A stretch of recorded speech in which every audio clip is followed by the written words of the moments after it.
Have you ever seen a water droplet dance on a leaf? It's like magic. The water beads up, refusing to spread out and soak in. This isn't magic though, it's science. The leaf's surface is super hydrophobic. That means it repels water. Think about how water acts on a window. It spreads out, creating a wet mess. That's because the window is hydrophilic, it loves water. But super hydrophobic surfaces, they're the opposite. They say no thanks to water. Water on a super hydrophobic surface forms nearly perfect spheres. It's like the water is afraid to touch the surface. This happens because of something called the contact angle. This angle tells us how much a liquid likes a surface. A high contact angle means the surface is super hydrophobic, the water just beads up and rolls away. Super hydrophobic surfaces are like tiny water slides. They're designed to make water slip and slide right off. These surfaces have special properties that make them water repellent. It's like they have an invisible force field that keeps them dry. Super hydrophobicity is all about how a surface interacts with water molecules. It's a battle between attraction and repulsion. Think about magnets. Opposites attract, right? Well, water molecules are attracted to many surfaces. But super hydrophobic surfaces are like the same poles of a magnet repelling each other. They push water away. So what makes a surface super hydrophobic? It's all about two things, roughness and chemistry. Imagine a surface that looks smooth to your eye. Now zoom in really close. You might see tiny bumps and grooves. This roughness makes it hard for water to spread out. But roughness isn't enough. The surface's chemical composition also matters. Remember those water molecules? They're attracted to certain chemicals.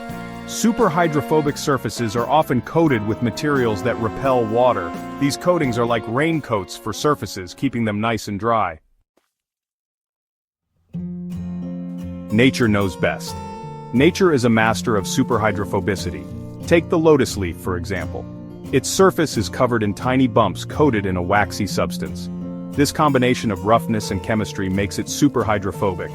This phenomenon is called the Lotus Effect. The lotus leaf stays clean and dry, even in the rain. Water droplets roll off, carrying away dirt and debris. It's like a self-cleaning system. Scientists have learned a lot from nature. They're using these principles to create amazing super hydrophobic materials. Super hydrophobicity, from clothing to airplanes.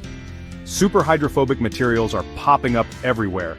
You can find them in water-resistant clothing, self-cleaning windows, and even anti-icing surfaces on airplanes. Imagine wearing a shirt that never gets wet, even in the pouring rain. Or windows that clean themselves, saving you time and effort. Super hydrophobic materials are making our lives easier and more efficient. These materials are also essential in many industries. They're used to protect electronics from water damage and prevent corrosion on ships and bridges. The possibilities are endless. Creating super surfaces at home and beyond. You don't need a fancy lab to experiment with super hydrophobicity. There are simple DIY experiments you can try at home. Coat a piece of fabric with wax or try applying a nano coating spray to your phone screen. Nanotechnology is revolutionizing how we create super hydrophobic surfaces. Scientists can now manipulate materials at the atomic level, creating incredibly small structures that repel water. These advancements are leading to even more innovative applications for super hydrophobic materials. The future is super hydrophobic. Super hydrophobic materials are changing the way we live, work, and interact with the world around us. From self-cleaning surfaces to water-resistant electronics, the possibilities are endless. As scientists continue to unlock the secrets of super hydrophobicity, we can expect to see even more amazing applications in the future.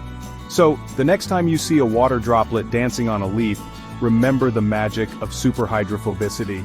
It's a reminder that science is everywhere and that even the smallest discoveries can have a big impact on our lives. What else can we learn from nature to create a more sustainable and efficient future?